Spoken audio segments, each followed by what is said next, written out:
2 தீமோத்தேயு 3ஆம் அதிகாரம் 5ஆம் வசனத்தின்படி இவர்கள் இறைப்பற்று உடையவர்கள் போன்று காணப்படுவார்கள், ஆனால் இறைப்பற்றின் வல்லமையோ அவர்களிடம் இராது.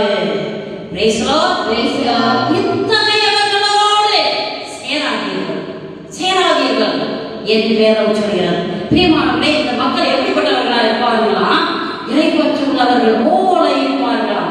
பல மணி நேரங்கள் கோவிலிலே அமர்ந்திருப்பார்கள், ஆனால் அவருடைய உள்ளத்தில் நிரப்பி இருப்பது தீமை. வாயை திறந்தா போதும் பொய், புரணி, சண்டை, சச்சரவு, கோல் சொல்றது, இது போல தீய சக்தியினால் நிரம்பியிருப்பாங்க. ஆக இன்னும் இத்தனை மணி நேரம் கோவிலிலே உட்கார்ந்து இருக்கிறார்களே, அவர்கள் நல்லவர்களாக இருப்பார்கள் என்று மாத்திரம் நீங்கள் தீர்ப்பிட்டு விடாதீர்கள். வேதம் என்ன சொல்கிறது? நல்லவர்கள் போல அவர்கள் காணப்பட்டாலும் அவர்கள் தீயவர்கள். இப்படிப்பட்ட மனிதர்களோடு நீங்கள் சேராதீர்கள் என்று வேதம் கூறுகிறது.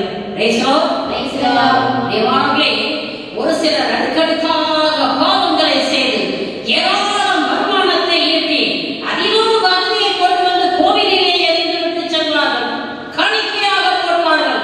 அதை பார்த்துவிட்டு ஆஹா தெய்வ பயனுள்ள மனிதன் என்று மாத்திரம் தீர்ப்பிட்டு விடாதீர்கள். அந்த மனிதன் அந்த பணத்தை எப்படி சம்பாதித்தான்? பாவ வழியிலே சம்பாதித்த பணம் பரிசுத்த ஆலயத்திற்குள் நுழையக்கூடாது. இப்படிப்பட்ட தீயவர்களோடு, குடிகாரர்களோடு, விபச்சாரர்களோடு, போதை மருந்துக்கு அடிமைப்பட்டு கிடப்பவர்களோடு உறவு வைத்துக் கொள்ளாதீர்கள். அவர்களை விட்டு விலகி நில்லுங்கள். பிரியமானவர்களே, திருப்பாடல் ஆசிரியர் என்ன சொல்கிறார் என்று பாருங்கள். திருப்பாடல் 1:1 வசனத்தப்படி, நற்பேறு பெற்றவர் யார்?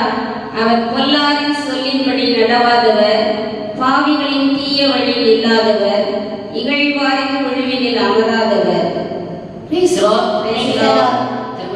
பாவிகளின் தீய வழியில் இல்லாதவர், இகழ்வாரின் குழுவினில் அமராதவர், பொல்லாரின் சொல்லின்படி நடவாதவர், நடவாதவர், நிற்காதவர், அமராதவர், தீயவர்களை காத்தாப்பான்.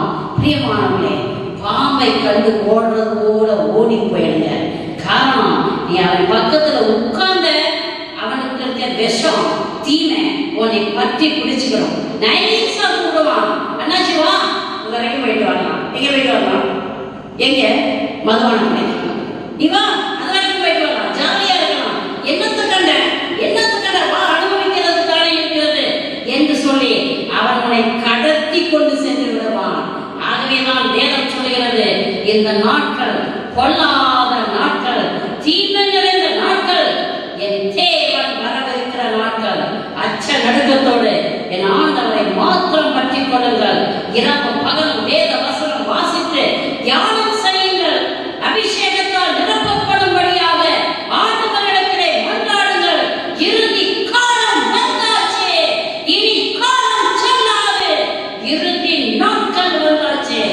ஹல்லேலூயா, ஹல்லேலூயா, ஹல்லேலூயா. மத்தேயு 24ஆம் அதிகாரம் 14வது வசனத்தை வாசித்து பாருங்கள். ஒரு நாள் என் தேவன் இயேசு கிறிஸ்துவின் சீடர்கள் கர்த்தர் இயேசு கிறிஸ்துவிடம் வந்து, ஐயா, இறுதி நாட்கள் வரப்போகிறது என்று சொல்கிறீரே, அந்த இறுதி நாட்கள் வருவதற்கு முன்னால் என்ன நடக்கும்?